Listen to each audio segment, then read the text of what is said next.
Alors, bonjour Laurent, je suis vraiment content de te voir aujourd'hui puisqu'en fait j'ai eu ton livre entre les mains, le dernier livre de la série qui s'appelle Notre empreinte sur Terre, des cartes et des infographies pour comprendre l'Anthropocène.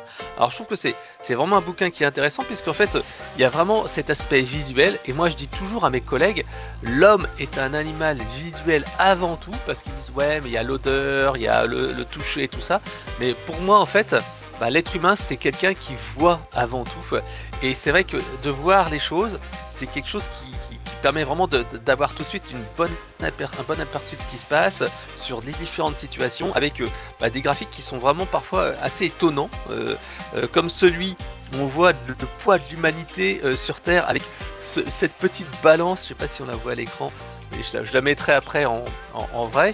Donc on voit la balance avec tout ce qui est le poids de l'humanité, 1,11 gigatonnes, et la masse anthropique qui fait quasiment même plus que ça. Donc on se dit mais waouh, c'est fou de pouvoir se le représenter comme ça. En tout cas, moi, j'aime beaucoup ton ouvrage, mais pour ceux qui ne te connaissent pas, est-ce que tu pourrais te présenter? Merci Frédéric, oui, je vais me présenter. Tiens à signaler que tu es le premier à m'interviewer sur la sortie de cet ouvrage, parce que par rapport à l'heure où nous parlons, il sera en librairie dans 2 jours en fait. Du coup, me présenter. Alors, à la base, je suis journaliste scientifique, plutôt sciences humaines, notamment en histoire, histoire globale, histoire environnementale. Et puis, depuis une dizaine d'années, je fais des livres, des essais, je dirige des livres collectifs en histoire globale, on va dire, qui est une forme d'histoire à grande échelle. Là, cet atlas, il est venu du fait qu'un cartographe, Perrin Remonté, est venu me voir lors d'un salon il y a quelque temps et il m'a dit ça serait bien de faire un atlas de l'Anthropocène, puisque voilà, il y a un trou dans la raquette, bien sûr, François Gémen en a fait un, mais c'est pas totalement un atlas, il y a beaucoup plus d'infographiques de cartes. Donc Perrin rêvait vraiment en tant que cartographe de mettre des cartes un peu partout. Il y a aussi des infographies, comme tu l'as fait remarquer. Du coup, on a appelé ça Notre empreinte sur Terre. Armand Collin a adopté le projet et on s'est lancé. On l'a fait assez vite, en fait, en pratique, parce qu'on était passionné par le sujet. On avait pas mal de billes déjà dessus. Ça fait longtemps qu'on surveille. J'ai déjà coécrit un livre antérieur sur l'Anthropocène avec Nathanaël Wallenhorst qui s'appelait Vortex, Oui. faire face à l'Anthropocène. Donc, c'est un sujet dont j'étais familier. Il n'empêche qu'il reste assez impressionnant, terrifiant par moments. Enfin, voilà. La Ouais. façon dont nous avons transformé toute la Terre sur des temporalités très différentes suivant les éléments considérés. Ça peut être très, très long dans le temps, ça peut être très court, ça peut être maintenant, ça peut être dans un futur très proche. Voilà. Mais essayer de faire un bilan de la façon dont nous modifions notre planète. Et c'est C'était vrai que l'objectif du livre. bah ouais, c'est vrai que la fin, c'est de la page 133 à grosso modo 157, donc on va dire une vingtaine de pages, hein, une vingtaine de pages sur le futur. Et c'est ça qui est intéressant, mais qu'est-ce qui va nous arriver? Et c'est ce que j'aime bien dire, c'est que le passé doit nous aider à anticiper le futur, même si j'ai pas l'impression qu'on a bien compris tout ce qu'on a fait comme erreur et quelles ont été les conséquences par le passé. En tout cas, Mais toi on tu nous peut dis. comprendre beaucoup Oui. de choses, en fait. Je rebondis sur ton idée que nous regardons, nous sommes très visuels. En fait, l'évolution a fait de nous, par hasard, un animal extrêmement visuel, au point que les yeux prennent en importance par rapport à nos cousins primates sur beaucoup de choses. Déjà, les primates, la plupart sont des frugivores, nous descendons d'un frugivore, et donc on distingue les couleurs, ce qui est un peu fondamental dans le règne animal, parce qu'on devait distinguer les fruits mûrs des fruits pas mûrs à l'origine. Ça, c'est le D'accord. premier point. Ensuite, on a appris avec ces yeux-là à repérer de quoi manger, mais qui ne soient pas des fruits. Enfin, ça peut être des animaux qu'on chassait, ça peut être d'autres végétaux, etc. Et du coup, les yeux se sont vraiment agrandis. La partie du cerveau dédiée aux yeux s'est agrandie. Comme on est devenu omnivore, ça nous a permis d'avoir des plus petites dents, de rétrécir notre mâchoire. Comme on est devenu bipède et qu'on courait beaucoup à l'origine, notre nez s'est allongé. Donc en fait, le simple fait qu'on soit un être visuel, ça a changé complètement notre morphologie. Voilà, ça c'est un des apports possibles de l'histoire, notamment de l'histoire de l'évolution, pour montrer pourquoi on est comme ça et pourquoi on a aussi certaines maladies liées à ces processus évolutifs. Ouais, mais c'est vrai que beaucoup de choses nécessitent d'avoir un petit visuel. Moi, quand je travaille en entreprise, souvent tout le monde me dit, mais raccourcis tes slides, fais une image, fais plutôt une icône. Et comme on dit, une image vaut mille mots. Et dans ton livre Mmh. que tu as écrit avec Perrin Remonté, c'est vrai que là, tout de suite, on voit directement le résultat de ce que nous avons réalisé sur Terre. Et d'ailleurs, pour et toi, on exploite 10 millions d'années d'évolution du cortex vers les images. Exactement. Alors justement, ce livre, pour toi, c'est un cri d'alarme. C'est assez intéressant parce que on l'a dit et quand on a échangé un petit peu en amont de cette interview, l'histoire nous a quand même montré par le passé que les changements climatiques avaient mis à genoux, voire détruit totalement des civilisations. On parle des Khmers avec tout ce qui est les inondations, enfin les inondations, une civilisation qui était vraiment basée sur l'eau. La maîtrise de l'hydraulique, oui. Exactement. Nazca qui a surexploité tout ce qui était ressources, arbres, etc., qui a transformé leur pays en un désert. Les Mayas avec les changements climatiques qui ont transformé des cités qui étaient les plus peuplées de l'époque, qui ont été abandonnées. Pourquoi en fait on ne réagit pas? Pourquoi on n'arrive pas à se dire waouh, c'est déjà arrivé par le passé, des civilisations qui étaient les plus avancées de la Terre ont été détruites complètement. Pourquoi actuellement, aujourd'hui, il faut sortir ce livre pour essayer de faire changer les choses? Alors oui, il y aurait peut-être des nuances à apporter sur certaines de ces civilisations. Nazca a été aussi victime d'une évolution du phénomène El Niño qui a raréfié les poissons sur lesquels reposait l'alimentation et le commerce de cette civilisation et qui les a contraints à gérer différemment leur milieu. Mais c'était d'excellents ingénieurs hydrauliques, ils allaient chercher l'eau profondément, ils avaient des canaux. Bon, bref. Passons.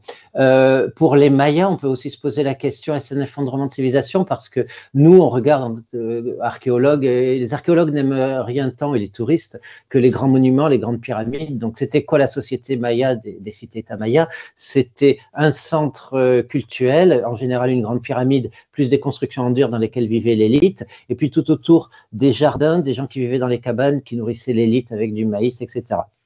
Le changement climatique a certes mis à mal ce modèle en réduisant la capacité à produire du maïs et les plantes associées de manière presque industrielle, on va dire, de manière à nourrir une grosse population. Et donc, ils ont abandonné leur modèle de cité, ils ont abandonné les cités pour revenir à ce qu'on appellerait aujourd'hui de l'agroécologie. Ils ont relaissé pousser les arbres pour rendre de la fertilité au sol et ils ont continué à vivre dans les forêts au point que les civilisations mayas, pour une civilisation qui est supposée s'être effondrée il y a 12 siècles, il en reste 26 millions quand même aujourd'hui en Amérique centrale et notamment au Mexique. Donc, je ne suis pas sûr qu'on puisse parler d'effondrement. C'est un peu comme si nous, on abandonnait nos villes aujourd'hui, toutes nos technologies, nos beaux bâtiments, et qu'on aille vivre à la campagne dans des cahutes, mais peut-être serait-on plus heureux en cultivant nous-mêmes notre lopin de terre. Qui sait? Voilà. Donc, c'est subjectif la notion d'effondrement civilisationnel. En revanche, ce que l'histoire ne nous dit pas, c'est ce qui peut se passer avec un réchauffement très très rapide, comme celui que nous connaissons, que nous avons enclenché, qui lui risque d'être désastreux. Dans le passé, les sociétés étaient extrêmement vulnérables au changement climatique pour une simple et bonne raison. L'essentiel de la population travaillait à nourrir le reste. C'était des paysans, voilà, ils étaient taxés, ils étaient la base même de la richesse. C'est ce qu'on appelle pour les grandes civilisations des empires agraires. Et on avait du mal à faire du commerce longue distance, du blé, du riz et autres céréales, qui étaient la base de l'alimentation. Et du coup, un bon coup de froid, pas de récolte pendant une dizaine d'années, c'est arrivé assez souvent. Au début du XVIIe siècle, par exemple, on ne récolte quasiment rien en Turquie et en Russie pendant une dizaine d'années à cause d'une grosse éruption volcanique qui provoque un refroidissement. Voilà. Et là, qu'est-ce que ça donne? Eh bien, ça donne des soulèvements, des guerres, des atrocités en tout genre. Et effectivement, les civilisations vacillent ou s'effondrent quand elles ne sont pas très solides. Et ça, on peut écrire l'histoire de Chine avec ce genre. Les renversements de dynasties sont généralement accompagnés d'événements climatiques extrêmes, de non-récolte pendant plusieurs années, voire une décennie entière. Et en dépit des réserves de grains accumulées par les dynasties, ça ne suffisait pas à passer ces événements-là et les dynasties étaient remplacées par d'autres. Voilà. Nous allons avoir la même chose en pire et en beaucoup plus rapide, sauf que tout notre modèle de développement, il a reposé à partir du XIXe siècle sur la capacité de l'Europe à extraire des ressources du monde entier. Donc nous, on est sorti du cycle des famines au XVIIe, XVIIIe siècle, en ayant la capacité par nos bateaux, par nos structures, de drainer comment dirais-je, des ressources du monde entier. Par exemple, au XIXe siècle, l'Inde est en proie à des famines énormes, ce qui n'empêche pas, par le jeu du marché qu'ont instauré les colons britanniques, de nourrir la métropole avec du blé produit en Inde, alors même qu'il y a des millions de morts de faim en Inde à ce moment-là, toujours à la faveur d'événements El Niño. Et conséquemment, aujourd'hui, on est un peu dans cette course-là, c'est-à-dire notre industrie agroalimentaire est capable de produire énormément. Pour nourrir largement les 8 milliards de personnes, on perd à peu près un tiers de la nourriture entre les différents process. On perd un tiers de la nourriture qu'on produit parce que la règle de base de la nature, c'est de toute façon d'être prolifique, de produire énormément. Donc, on peut nourrir l'humanité. C'est une question de logistique aujourd'hui et surtout de politique. Si des gens ne mangent pas à leur faim, c'est parce que soit on bloque l'accès à la nourriture, c'est le cas de situations conflictuelles, soit on ne se donne pas la peine de les nourrir, c'est les populations pauvres dans un certain nombre de pays. Le problème, c'est que cette prospérité-là, elle n'a qu'un temps et elle risque fort, si le changement climatique s'accroît, d'être mise en péril. Et là, il faudra effectivement arbitrer, choisir et faire intervenir plus le politique dans ces questions-là. Et conséquemment, un ouvrage comme celui que je produis là, c'est un peu pour avertir que effectivement il va y avoir des tensions sur l'alimentaire, entre autres sur les terres arables, sur les choses comme ça. Elles y sont déjà, les tensions, on investit dessus. Il y a de véritables guerres ou des stratégies d'investissement, comme la Chine qui investit dans les Chines. Voilà, en Afrique, sachant que les États-Unis, ça fait longtemps que les fonds de pension achètent aussi des terres en Afrique. Hein. Il faut relativiser. La Chine n'est pas le seul prédateur à lorgner sur l'Afrique. Et nous-mêmes, nous venons nous faire déloger par les Russes en pratique, côté français de l'Afrique de l'Ouest. Bref, tout ça permet aussi de comprendre les tensions sur les terres, les tensions sur la nourriture, permettent aussi de comprendre les enjeux géopolitiques de notre monde, parce que les dirigeants sont généralement avertis et conscients de ces risques-là, et ils prennent des mesures pour pallier. Pas forcément les mesures qu'on aurait prises nous en tant que citoyens du monde, je vais dire, parce que souvent on parle de générosité, on parle de partage.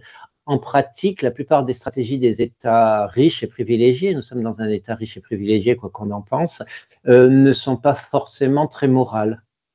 C'est aussi ça permet de le savoir. Donald Trump, je trouve, est un excellent exemple et je trouve que c'est vraiment le seul intérêt, enfin pour moi le gros intérêt de Donald Trump, c'est que il n'y a pas de mascarade, il n'y a pas de faux semblants, c'est OK le Canada, mais on veut le Canada, OK, on veut être les leaders, on veut vous bloquer, donc on met 25% de droits de douane, on veut bloquer les Chinois, donc si vous voulez produire, vous prenez.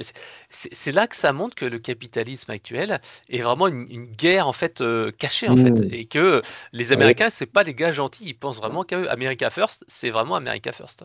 Oui, mais autrefois c'était voilé et là c'est caricatural. En fait, Trump il fait office de la vignette du comics dans le journal aujourd'hui. Il est dans l'excès et cet excès n'est pas très productif. Par exemple, la course à l'espace, il va démanteler un certain nombre de structures fondamentales pour la recherche, tout en disant on va conquérir l'espace. Les Chinois, ils rigolent parce que les décisions de Trump vont leur permettre d'arriver les premiers sur la Lune, par exemple. Et on pourrait multiplier ces exemples-là. La plupart des décisions prises par Trump sont positivement idiotes si on pense à l'influence des Américains. Tout le soft power a été démantelé, la capacité à influencer sur, comment dirais-je, les blocs adverses par les médias, par le financement d'ONG qui recensent les crimes, qui les font remonter, etc. Tout ça est en train de s'effondrer comme un château de cartes et l'Amérique ressortira beaucoup plus faible de la crise de Trump, même si ça aura dévoilé effectivement des processus qui existent. Hein. Les militaires américains ne sont pas des tendres, ils préparaient effectivement un certain nombre de choses susceptibles de renforcer l'hégémonie américaine, mais Trump, à mon avis, va plutôt avoir un effet négatif là-dessus à terme. On verra. Ah ouais, c'est ce qu'on moi j'ai lu, c'est on voit bien que c'est la entre guillemets le dernier cri l'halali de le on va dire pas les derniers le chant du cygne on va dire d'une Amérique qui est triomphante et qui domine le commerce international et on va arriver à partir je pense que ce sera un marqueur comme tu l'as dit il y a des marqueurs dans l'histoire et c'est la présidence de Trump sera sans doute un marqueur qui va passer un avant-après où il y aura l'hégémonie américaine qui sera remise en cause avec la Chine, la Russie et peut-être d'autres pays. Je pense Oui. que Enfin, pas ça peut remise en cause, changer en pas fait dans totalement, l'avenir. mais je veux Mm. dire, il y aura Mm. un changement dans dans la géopolitique en tout cas. Mm.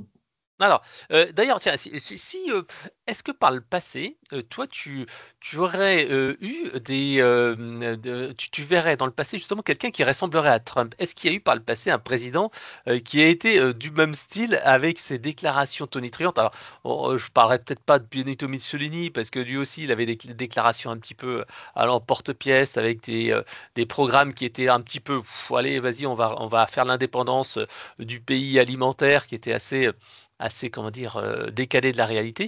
Mais est-ce que toi, dans le passé, assez récent, ou passé, tu te dirais, tiens, il y a un parallèle avec quelqu'un qu'on a déjà vu Mm. par le passé pour se dire, mais qu'est-ce qui va se passer avec Donald Trump après? Ça, je sais pas. Enfin, il y a toujours eu des mégalomanes ou des fadas dans l'histoire. Enfin, spontanément, on pense à des gens comme le premier empereur chinois, Qin Huangdi, qui rêvait d'immortalité, qui envoyait des bateaux à la poursuite des îles des immortels en pensant trouver des pêches d'immortalité, qui s'est gavé de pilules au cinabre, c'est-à-dire au mercure, parce qu'on présupposait que le mercure conservait, voilà, alors que il est C'est l'inverse. probablement mort de ça et ça a augmenté ses délires en fait. Ouais, et c'est Voilà. vrai que c'est lui qui a sa fameuse tombe qui est sous une Oui. colline avec des rivières de mercure et qui n'a pas été Alors, le ouverte. mercure a disparu, mais Ouais, effectivement, il y avait une mer de mercure au milieu de laquelle flottait son cercueil. Ça, c'était l'arrangement initial. Et puis après, le mercure s'est infiltré dans le ouais. sol et il a disparu, mais on retrouve les traces. Et c'est l'armée de terre cuite qui comprend 7 à 10 000 Mhm. soldats à peu près intacts. Sa garde rapprochée dans l'au-delà. Voilà. Bon. Donc, si tu as un pour toi, la personne qui se rapprocherait peut-être plus, c'est ce fameux empereur Ou chinois Néron, avec. peut-être. On pense Bon, aussi à Caligula, Néron, tous les classiques de la démesure. Mais les Romains étaient très critiques aussi de la démesure, dans la mesure où certains auteurs prônaient la tempérance, la maîtrise de soi comme modèle, et c'est vrai que ces gens-là étaient à l'inverse. De même, en diplomatie, on prône la modération, la maîtrise de soi, les petites remarques assassines. Trump, lui, il arrive avec ses énormes sabots dans le champ des diplomates. C'est complètement surréaliste. Il envoie comme diplomate d'ailleurs aux quatre coins de la planète pour régler des conflits des gens qui n'ont absolument pas les habitus de la diplomatie, qu'on va dire. ouais, même en France d'ailleurs. Oui, oui, tout à fait. Non, mais voilà. Ok. Il envoie des gens à son image un peu partout. Oui, qui ose tout. Plus c'est gros, plus ça passe, on sait jamais. Ouais. Tu sais Alors ce que juste, dit Pierre Desproges disait des gens qui osent tout. voilà, exactement. Alors justement, euh, dans ce qu'on entend souvent dans les discours, enfin moi que j'entends régulièrement, mais pourquoi nous on devrait agir? De toute façon, nous, la France, on représente que quelques pourcents de la pollution de la consommation mondiale. Pourquoi en fait on devrait commencer? Comment laissons d'abord la Chine, les États-Unis et la France, pourquoi plus tard? Bon, il y a deux arguments contre. Le premier, c'est les émissions historiques, on a beaucoup émis par rapport à d'autres. Et puis même les émissions contemporaines, c'est-à-dire que on émet, alors si on ne prend pas en compte les importations, on émet 9 tonnes de CO2 par personne et par an. Si on prend en compte les importations, on doit être à 11,5, hein. Je le dis de mémoire, si c'est à quelques décimales près. Le truc, c'est que si on voulait être à l'équilibre, ça serait 2 par terrien sur Terre. Donc on est déjà 4 fois et demi, voire presque 6 fois au-dessus de ce qu'on devrait moralement émettre. Ouais. Il y a de la marge pour réduire et on émet parce qu'on a tout un système qui nous y contraint par les voitures, bien sûr, mais aussi par l'agriculture industrielle. On pourrait mettre beaucoup moins, en plus c'est quelque chose de subventionné, on pourrait mettre beaucoup moins de gaz à effet de serre avec l'agriculture si on reformulait selon les recommandations scientifiques, tout le secteur agricole et on vivrait mieux avec ça. Voilà. coup, moi, ma réponse, c'est plutôt on doit continuer à faire des efforts. Le risque, c'est qu'il est très probable que ça ne suffira pas, même ces efforts-là. Mais en tout cas, oui, on a une responsabilité morale, ne serait-ce que de montrer l'exemple au reste du monde, parce qu'on ne peut pas dire tout le monde doit émettre 2, mais nous, on s'autorise à émettre 9,5, et surtout, on interdit aux autres d'acquérir le confort qui va avec des émissions supplémentaires. Donc, la réflexion devrait plutôt aller vers comment on vit mieux avec moins. Voilà les champs de réflexion autour de la décroissance, etc. Pour l'instant, ce sont les seuls scientifiquement fondés pour amener une solution qui soit moralement juste aujourd'hui. En tout cas, pour avoir fait le tour de cette littérature, c'est la seule chose qui peut me convaincre, mais il faut que ce soit un effort collectif. Et c'est pas avec des Trump qu'on va y arriver.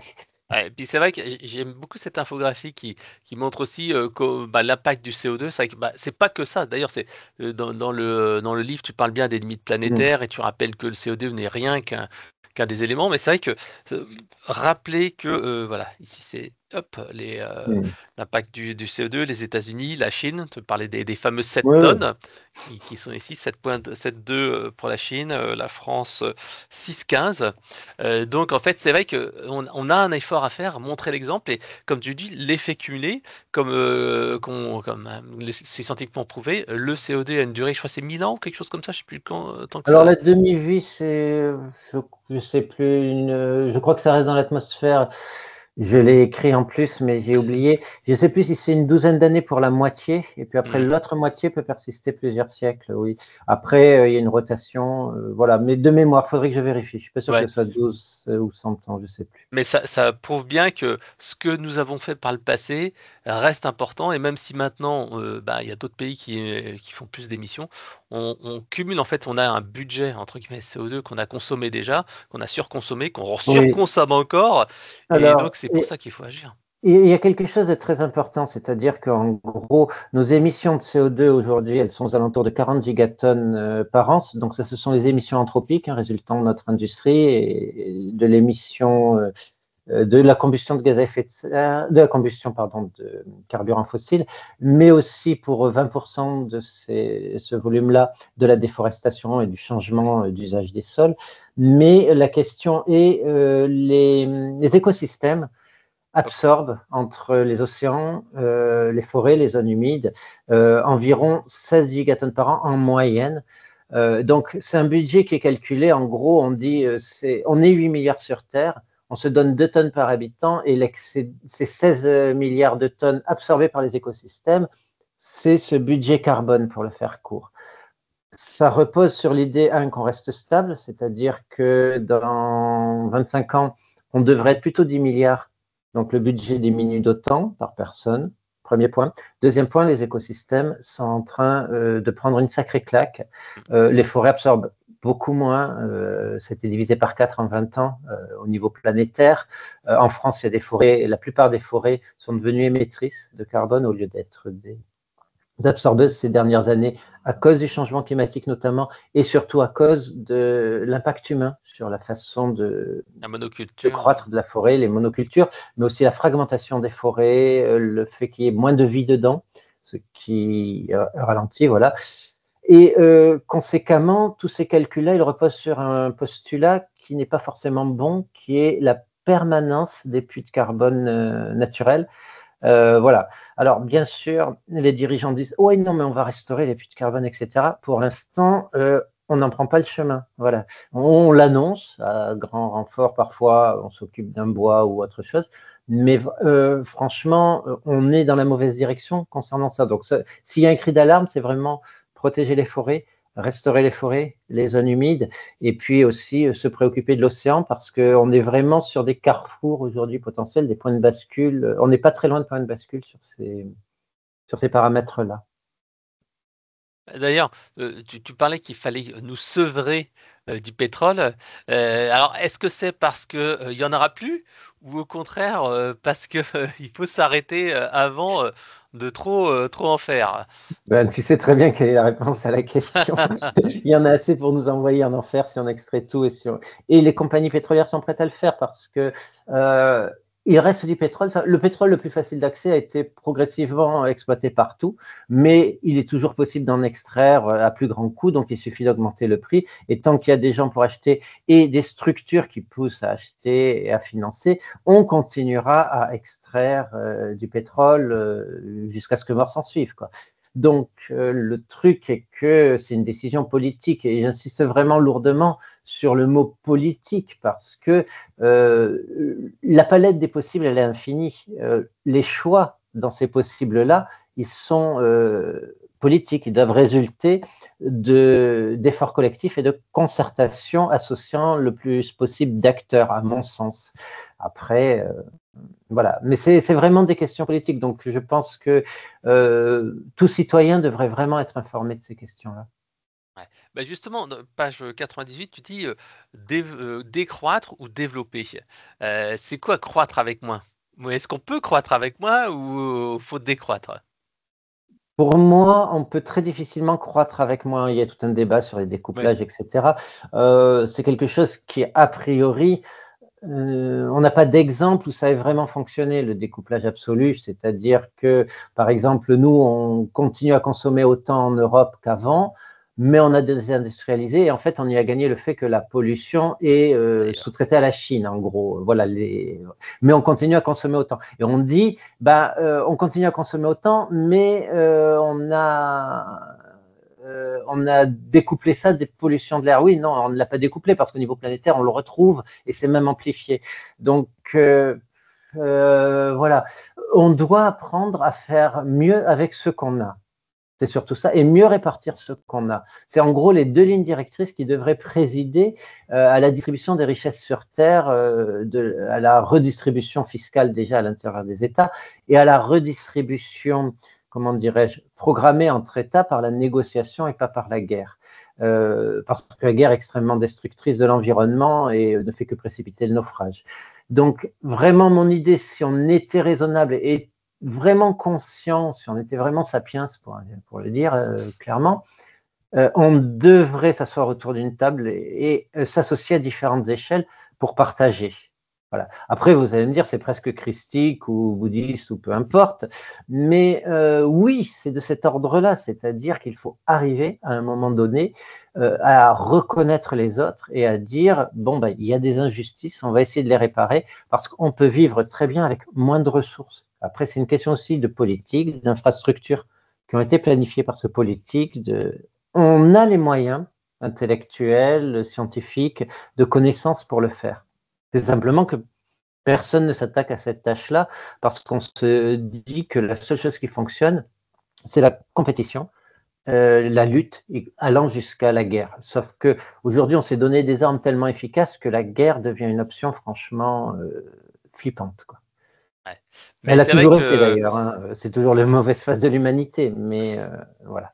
Mais c'est vrai que ça me rappelle l'Égypte, qui est une civilisation que j'aime beaucoup, parce que vraiment, même des milliers d'années plus tard, ils arrivent encore à nous faire rêver en disant mais comment ils ont construit les pyramides, même si on commence à avoir des idées sur la partie usage de l'eau. Mais là, actuellement, l'Égypte est encore un pays qui vit le long du fleuve et Mmh. qui a une agriculture qui est de plus en plus mangée par l'urbanisation. Et en même temps, il commence à avoir des conflits avec les voisins pour justement le contrôle de l'eau, du Nil et tout ça. C'est un exemple de situations sous tension qui vont arriver, mais pas très loin de nous, en fait. C'est tout à fait proche. Et les Égyptiens sont très, très, très nombreux. Et les pays aux alentours sont aussi nombreux. Et autour, il n'y a que du désert. Donc, s'il y a un conflit, s'il y a un problème, bah, les gens vont être dans une situation extrêmement délicate, quoi. Même déjà, avec l'augmentation du prix du blé, ça a fait une tension, comme par exemple à la Tunisie, en Tunisie, où il n'y a pas d'agriculture forte comme au Maroc, et il y a eu ou de pétrole ou de gaz comme en Algérie, et on peut dire, là, on a un avertissement, en fait, qui devrait nous dire, hey, attention, il va y avoir un problème, quoi, qui va venir. Pardon. Oui, on pourrait. Il y a plein d'avertissements de cet ordre-là, effectivement, sur les ressources et les tensions autour des ressources. Alors, il y a une carte également que j'ai bien aimée, c'est celle en fait ici avec la répartition de l'homme et de la population. Donc ici, on voit tout autour, hop, les hommes. Ensuite, on voit là les animaux d'élevage avec les bœufs, avec les vaches, les moutons, etc., etc. Et en fait, au final, on se rend compte qu'il y a quasiment plus en fait d'animaux en fait sauvages. Les animaux sauvages ont fortement disparu et réduit. Donc, tu parles tout à l'heure d'effet de cliquet, de point de bascule. Euh, Quels sont-ils pour toi? Parce que page 132, tu en as donné quelques-uns. Qu'est-ce qu'il faut, à quoi il faut faire vraiment attention? Quels sont les points vraiment où il faut faire attention? Là, tu as parlé de la banquise, tu parles des coraux, tu parles de l'Amazonie, tu parles des pergisols. Pergélisol. Pergélisol en Russie, ça, ce sont plein de points de bascule qui sont totalement inconnus. Euh, Il y a une Inconnus, grosse qui peuvent, littérature, enfin, oui. où ça peut faire une surprise, Mm. on peut se dire, ouais, bon, on a le réchauffement climatique qui va nous arriver, ça va être compliqué, etc., etc. Et là, tout d'un coup, paf, il peut y avoir un point de bascule supplémentaire. Oui, alors la grosse question, en fait, certains de ces points de bascule, ils sont en train d'être passés, mais ça a des temporalités que l'on a du mal à connaître parce que ça devient chaotique. C'est-à-dire que quand ça rentre en rupture, ça devient chaotique. Typiquement, le pergélisol, il commence à fondre, ça fait des dégâts en Russie, enfin en Sibérie notamment, parce que c'est une des parties du monde qui se réchauffe le plus vite. C'est valable aussi pour le Canada, mais un peu moins rapidement. Et en très gros, on ne sait pas ce que ça va donner. C'est-à-dire que potentiellement, ça peut émettre énormément de carbone, énormément de méthane, mais il y a des bactéries qui vont jouer un rôle, qui vont soit capter, soit en émettre plus. On ignore ce qui se passe dans ces temporalités. On est en train d'essayer de faire des échelles, de regarder ce qui se passe, et les situations sont très diverses, en fait, suivant les terrains, suivant. Donc, typiquement, personne ne sait ce que ça peut donner. Sur les scénarios de l'extrême, c'est vraiment une catastrophe d'échelle vraiment tellurique.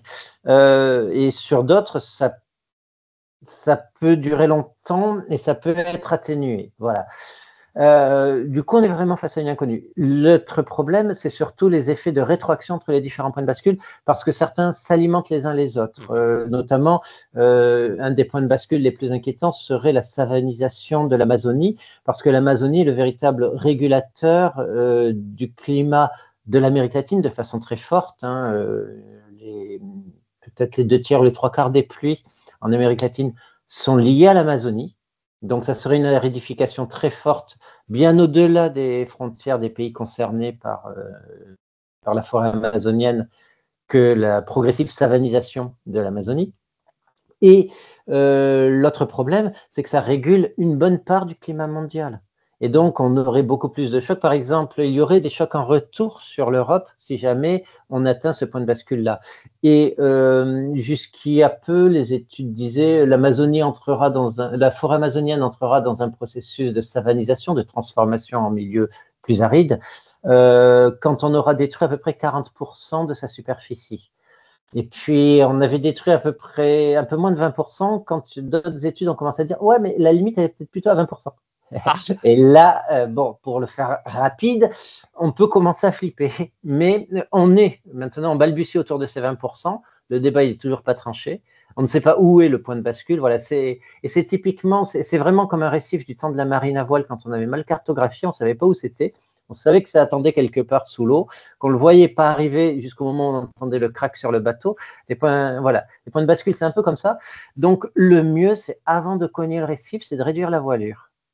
c'est vrai. Malheureusement, on en prend. Enfin voilà, c'est toujours la même histoire, c'est-à-dire que pour le Brésil, c'est des histoires très compliquées avec exploitation des forêts, exigence de pays pour avoir plus de soja pour nourrir du bétail ou plus de terre. Voilà, c'est commercialement rentable de déforester au Brésil, et donc il y a des grands propriétaires terriens qui le font contre l'avis du gouvernement, mais bon, c'est toujours que localement, c'est toujours compliqué pour certains gouvernements d'imposer Ouais. leur volonté. Bah, justement, dans ton livre, il y a un chapitre qui est justement cette Terre à plus qu'à degrés, le monde à plus de 15 degrés. Donc, Mhm. Plus 4 degrés. J'ai joué un peu l'avocat du diable. Bah, ça va être juste, on va mettre un t-shirt un peu plus longtemps, quoi. On va pouvoir aller à la plage, ça va être cool, quoi. Non, c'est pas ça? Oui, c'est un peu ça quand on écoute parfois des météorologues, comment dirais-je, sur des chaînes publiques, genre on a annoncé plus 3 degrés sur la France à l'horizon 2100, et ça voudrait dire que certaines villes, alors de mémoire, mais on va dire que Lyon se retrouve aux températures de Tunis, ou c'est ce genre de truc, c'est-à-dire tu te dis bon ça va, ça doit être gérable. Ben, en fait non, parce qu'un monde à 3-4 degrés, on est justement sur des points de bascule tels, on sait que quelque part aux alentours de 3 degrés, l'ensemble des forêts tropicales mondiales est complètement dévasté par la sécheresse, s'enflamme, brûle. Et à ce moment-là, on a de façon permanente un nuage toxique qui recouvre les tropiques et qui affecte de toute façon l'atmosphère dans le monde entier. En très gros, ça veut dire que la moitié de la surface habitable de la Terre n'est plus propre à l'agriculture, tout ce qui est tropique. Elle abrite plus de la moitié de la population mondiale, à peu près 60%, et ces gens-là respirent un air tellement pollué que c'est l'équivalent de plusieurs paquets de cigarettes par jour. Donc ils crèvent de cancer, ils crèvent d'asthme, ils crèvent de...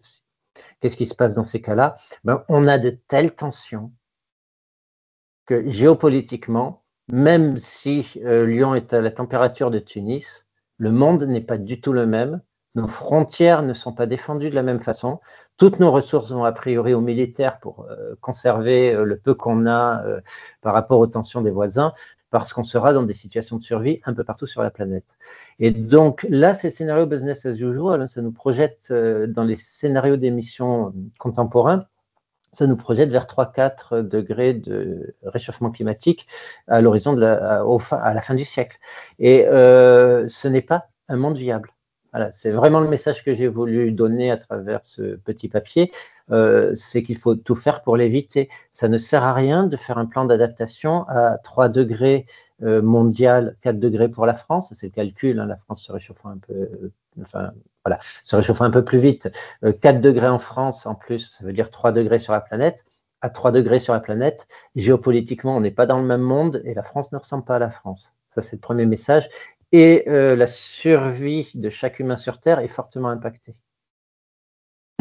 Bah justement, avec ta vision d'historien, est-ce que tu peux nous donner ta vision de ce que sera la France, justement, on va dire à 4 degrés, 3 degrés, parce qu'on va forcément arriver sur un système totalitaire, on va arriver sur des crises beaucoup plus fortes au niveau ben, de tout ce qui est chaleur, de tout ce qui est pluie en Bretagne, dans le nord, inondations, des gens qui vont plus pouvoir être assurés parce qu'ils seront près des rivières et il y aura eu une, deux, trois crues et leur maison ne vaudra plus rien. On Ça, on parle y est avec le déjà. réchauffement de l'eau d'avoir 80 cm d'eau. Tous les gens, moi je viens de Bretagne, les gens qui habitent près de la mer et 80 cm d'eau en plus, qui seront souvent qui arriveront lors des tempêtes, lors des marées, etc. Donc ce sera pas tout le temps, ce sera pas juste tac tout de suite.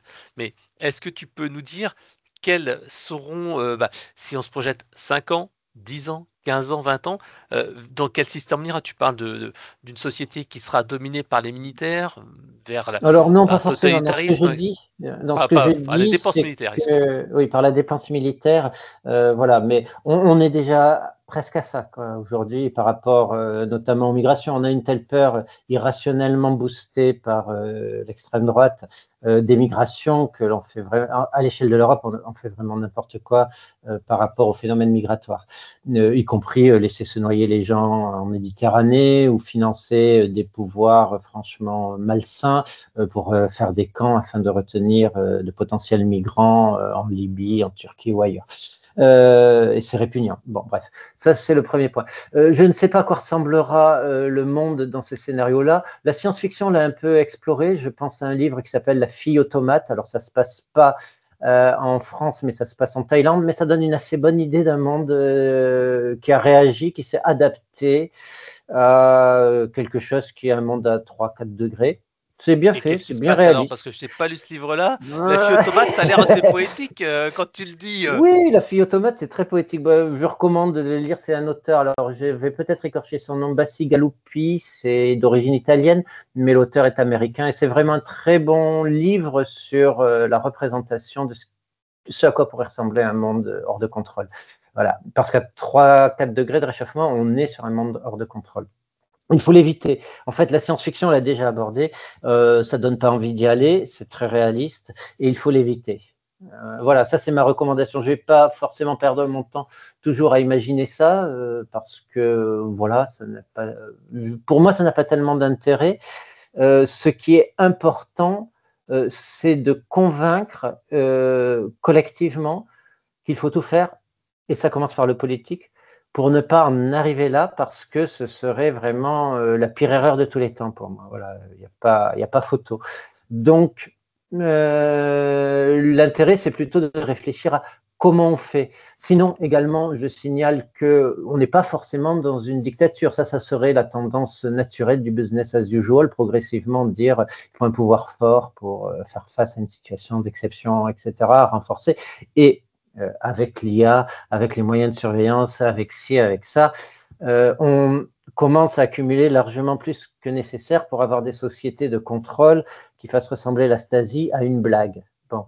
Mais passer ce truc-là, ça repose quand même sur la technologie. Et tout ça, ça peut se briser, s'effondrer. Si on n'a plus d'énergie, par exemple, la technologie, elle reste inerte. Voilà. Pas d'Internet, pas de vidéosurveillance s'il n'y a plus d'électricité. Donc après, on peut toujours faire un peu d'électricité ici et là, alimenter ce qu'on estime être primordial, dire la télésurveillance est prioritaire sur l'hôpital, blablabla, mais ça n'a qu'un temps. Passer ça, on entre dans les scénarios qui ont été travaillés par certains penseurs de la collapsologie, collapsonocie, peu importe comment on appelle ça. L'idée qu'en fait, au-delà, on peut construire des communautés résilientes avec du low-tech, autonome. Voilà, il y a aussi de la science-fiction qui travaille ça. Hein. Je pense à Utopia de Camille Le Boulanger, par exemple. Voilà. Donc, le futur, il n'est pas fixé. On peut dire oui, sur un scénario business as usual, on peut partir vers une dictature qui rationne les ressources énergétiques, nourriture, liberté. Mais on peut partir sur complètement autre chose et probablement tout ça va coexister un temps avant que certaines formes ne l'emportent, quoi. Donc du coup, j'ai pas de pronostic, tout est ouvert. Ce dont je me méfie, c'est des gens qui disent ça c'est fixé, les réactions de telle ou telle société, on va vers ça, on va vers ça, on va vers ça. Il n'y a pas de déterminisme en la matière. Le déterminisme, il est dans la capacité de notre espèce à extraire des ressources et à résister à de la chaleur. Le déterminisme, il est s'il fait 50 degrés dehors et même si on n'est pas loin de 0% d'humidité, votre corps, il est à l'extrême limite de son endurance et il va payer, il va avoir des séquelles et si vous faites des efforts, vous risquez d'en mourir. Ça, c'est une limite, on ne négociera pas avec, sauf peut-être à changer la génétique de l'être humain, sans quoi je ne crois que très modérément. Voilà. Donc, c'est franchement, on a encore un peu de marge, il faudrait exploiter cette marge pour prendre du recul, ralentir et dire ok, on se réunit autour d'une table, on discute, ça commence par le politique. Encore une fois, si c'est un message, voilà.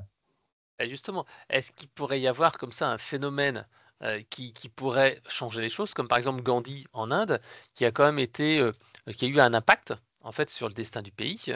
Est-ce qu'il nous faudrait un nouveau Gandhi qui nous explique, qui joue son rôle de Messie? Est-ce que ça peut avoir, est-ce que ça peut jouer quelque chose? Est-ce que ça c'est une hypothèse qui pourrait arriver? Oui. Alors j'en suis pas sûr parce que Alors, Gandhi n'était pas seul, il y avait plusieurs autres leaders nationalistes, chacun avec son programme, Nehru et compagnie, je ne vais pas refaire l'histoire de l'Inde, et surtout, il avait des masses derrière lui. C'est-à-dire que quand Gandhi a dit bah, je voudrais que tout le monde tisse, et puis il a commencé à tisser pour réintroduire une industrie du tissage dans l'Inde, eh ben, c'est parce que des millions de femmes se sont mises à tisser que Gandhi a été écouté. Voilà. Alors, moi, je ne crois pas forcément à la figure de l'homme providentiel. C'est-à-dire, il y a des gens qui s'imposent comme leaders, qui incarnent quelque chose, qui peuvent aller en prison. Hein, c'était le cas de Gandhi, voilà. Mandela, par exemple aussi. Oui, Mandela et d'autres, et qui font changer les choses, mais c'est parce qu'ils sont suivis, écoutés. Voilà, ce sont des collectifs, c'est-à-dire on retient vraiment une figure parce que c'est plus facile à retenir, mais il faut soulever une adhésion, il faut en porter, voilà. Et souvent, ce sont des collectifs aussi qui sont derrière. Voilà. Donc, oui, Gandhi est un exemple possible. Après, Gandhi a joué sur une multitude de registres. Hein. Le droit, il était avocat. La culpabilité coloniale, hein, elle existait, elle est devenue de plus en plus forte. la mobilisation à travers des figures dans lesquelles tous les Indiens se reconnaissaient, qu'ils soient musulmans, hindous, jains, voilà. D'autres leaders comme Ambedkar ont embarqué les intouchables dans ce mouvement. Enfin voilà, il y a eu une sorte de soulèvement d'ensemble et c'était quelque chose de collectif. Voilà. Et ça n'empêche en rien qu'il y a eu de la casse, par exemple, le déplacement de populations musulmanes, hindoues, les Ah, échanges de populations entre de 5, c'est Pakistan, ça? Inde et futur Bangladesh, c'est 5 millions de morts quand même, hein, de déplacés et suite aux violences diverses. Donc, il y a eu de la casse. Ça ne se passe jamais de manière harmonieuse et il faut être prêt à l'assumer. Bah, de toute façon, dès qu'il y a des gros phénomènes qui sont, comme tu l'as dit, c'est une question de temporalité. Si tu te laisses le temps d'anticiper, c'est pas la même chose que gérer dans l'urgence où finalement il y a des choix qui sont faits et forcément des mauvais choix. Mais donc, pour revenir à notre sujet de 4 degrés, est-ce que des zones comme la Bretagne ou le Nord seront privilégiées par rapport au Sud qui, comme tu dis, va devenir désertique? C'est un petit peu ce que l'on voit dans ta carte. Est-ce que Les cartes tout sont le de monde va se dire, terrain allez, je vais partir remontées. en Bretagne parce que je vais survivre à l'apocalypse qui va venir? Alors, Perrin a un Bah, tu petit es à Rennes, hein, c'est tropisme. pour ça que je précise. D'accord. Perrin a un petit tropisme breton dans la mesure où il habite Brest. Non, je le taquine. C'est lui qui a fait les cartes. On en a discuté, mais il a vraiment choisi les cartes et les données qu'il utilisait. Alors, par rapport à la montée des eaux spécifiquement ou à l'aridification, effectivement, le sud de la France va s'aridifier, il est déjà en cours, hein, et les conditions de production agricole notamment vont changer, ça va s'assécher, il y aura moins d'eau, quoi qu'on fasse, il faudra faire avec. Ça veut dire adapter les cultures, etc., et les modes de culture. Ça veut dire aussi multiplier les haies, les arbres, les éléments qui permettent de conserver un maximum d'eau dans les écosystèmes. Bon, ceci étant dit, je ne sais pas, je ne suis pas météorologue et je ne suis même pas sûr que les modèles météorologiques ou climatiques soient capables de le prédire vraiment bien avec certitude, comment le climat va vraiment évoluer. Passer 2 degrés de réchauffement, je veux dire, on est aujourd'hui à 1,5, c'est presque validé, d'ici 10 ans, ça sera validé. À l'échelle géologique, c'est rien, c'est un clin d'œil, c'est ultra rapide. Pour donner une échelle, le dernier changement climatique, certes, on s'est réchauffé de 4 degrés, mais ça a pris plus de 6000 ans. Là, on va le faire en un siècle. On est parti pour le faire en un siècle. Donc, les réchauffements d'antan, ils ont déjà eu des conséquences profondes, lentes. La mer est montée, elle a submergé des civilisations, des terres. Elle est montée de 120 mètres. C'était entre moins de 18 000 ans et moins de 12 000. Elle a continué à monter après. Euh, Là, c'est beaucoup plus rapide, même si certaines conséquences, comme la montée des eaux, va continuer à prendre des siècles. Il y en a d'autres, la ridification des terres, on va se la prendre en direct du comprimé en un siècle de ce qu'on aurait dû se prendre en 6000 ans si on avait vécu il y a, il y a 15 000 ans. Voilà. Non, c'est juste pour relativiser le truc, c'est que personne ne sait ce qui va se passer en bordure de mer aujourd'hui. On annonce entre 50 cm et 1 mètre de montée. Il y a des données qui sont plus inquiétantes et où les montées des eaux pourraient être plus fortes et plus rapides. Et à la limite, ce n'est pas forcément le plus important parce qu'on imagine la montée des eaux comme progressive, comme une baignoire qui se monte, etc. En fait, non. La mer ne change pas trop, c'est pas très visible. Et puis un jour, il y a une forte marée, Oui. il y a un événement climatique extrême de type tempête, voire cyclone. On n'est plus très loin dans le golfe du Gascogne aujourd'hui sur la température de surface de l'océan. Et à ce moment-là, la mer est soulevée. Elle rentre à l'intérieur des terres. Elle est soulevée par la gravitation, elle est soulevée par la dépression de la tempête. Et elle rentre comme un bélier. Elle peut être soulevée d'1 mètre, de 2 mètres, jusqu'à 6 mètres. Jusqu'ici, c'est ce qu'on a enregistré dans le golfe du Mexique ces dernières décennies. Et contre ça, on ne sait pas se protéger. Et c'est aléatoire, c'est-à-dire on ne peut pas anticiper où est-ce que ça va se passer. Voilà. Donc la montée des eaux, c'est pas un phénomène linéaire, c'est donc quelque chose qui peut être ponctuellement très très très violent. Ouais, C'est mais pour j'ai ça vu qu'on hein, va que progressivement mes parents abandonner habitent. les côtes. Ah ouais, bah mes parents habitent à Fouesnant, qui est juste à côté de Concarneau, Bénodet, etc. Et c'est vrai que une grande partie de la côte du côté de Mousterlin, il y a de l'enrochement qui a été fait. Et donc, c'est une muraille de rocher, quoi, qui doit faire peut-être 3 mètres de haut ou 4 mètres, enfin, je ne sais pas. Et donc, tout le long de la côte, il y a ça, c'est bétonné. Puis à un moment donné, bah, ils ont arrêté. Et c'est là maintenant que, quand il y a des grosses tempêtes, il y a la mer, des fois, qui rentre. Et en fait, on voit bien, toute la végétation est grillée, puisque le sel est rentré. Oui, Et en oui, fait, il y a plus de racines, il n'y a plus rien. Et c'est vrai que là, je sais que le maire se posait des questions, mais qu'est-ce qu'on fait? Est-ce qu'on continue de prolonger? Mais le problème, c'est que si on prolonge plus, bah, l'eau va déborder après. Comment on peut faire, quoi? C'est très alors, compliqué. l'une des meilleures façons de pallier ça, c'est la renaturation. Il faut abandonner aux dunes avec des plantes qui résistent au sel. Il faut aussi, si possible, enlever les barrages des rivières les plus proches pour que les sédiments arrivent et alimentent les plages. Et puis une autre solution, c'est de construire des récifs au large, de favoriser l'implantation, par exemple, de coraux, de protéger des zones comme ça pour les zones que l'on veut protéger. Aujourd'hui, la renaturation reste une solution beaucoup moins étudiée que de mettre des digues, des enrochements, etc., alors qu'il est très clair que c'est beaucoup plus efficace. Et comme le monde se tropicalise, à terme, je n'exclus pas qu'on rajoute même de la mangrove quelque part, hein, Ouais. en France du Sud en tout cas, ça sera probablement envisageable au cours du siècle. Mais tout ça, c'est à réfléchir, c'est à étudier, mais franchement, les solutions basées sur la nature sont souvent nettement plus efficaces que Que les la solutions technologie. techno, et plus durables en tout cas. Ok. Alors, on est quasiment arrivé à la fin de notre entretien. Il y a deux points qui sont importants.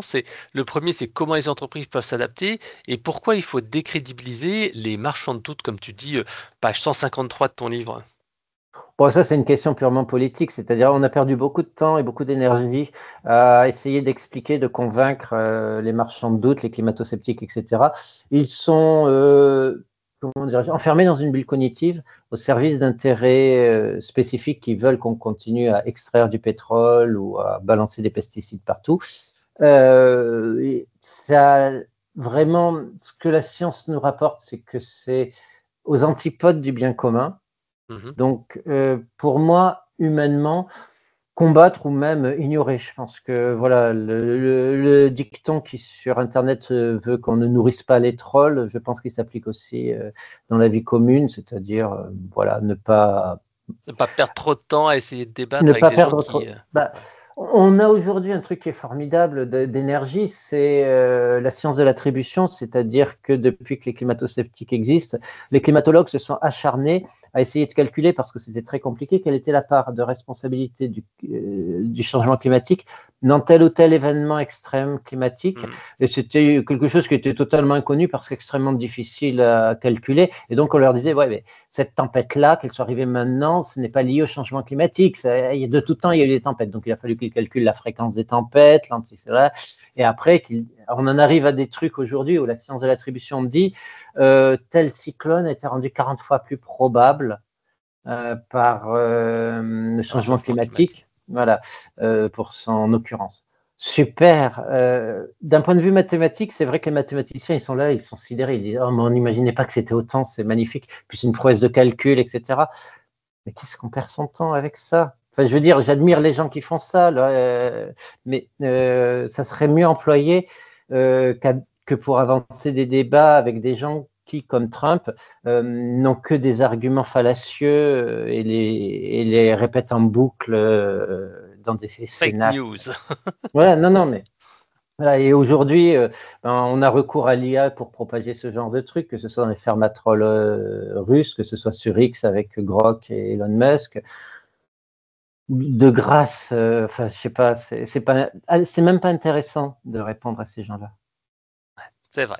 Alors, la dernière question, c'est comment les entreprises doivent s'adapter? Et ça sera vraiment les dernières secondes. C'est vrai que c'est ce que tu en dis, page 152, Je vais c'est devenir une riche si page. je trouve la solution à ta réponse. Enfin, si je trouve la Parce réponse qu'une à ta entreprise est question. faite pour justement répondre à de la demande. Tu parles en fait de faire de l'économie circulaire, de travailler sur les conceptions. Ouais. Quelque part, une entreprise, elle est faite pour avoir des consommateurs, pour vendre.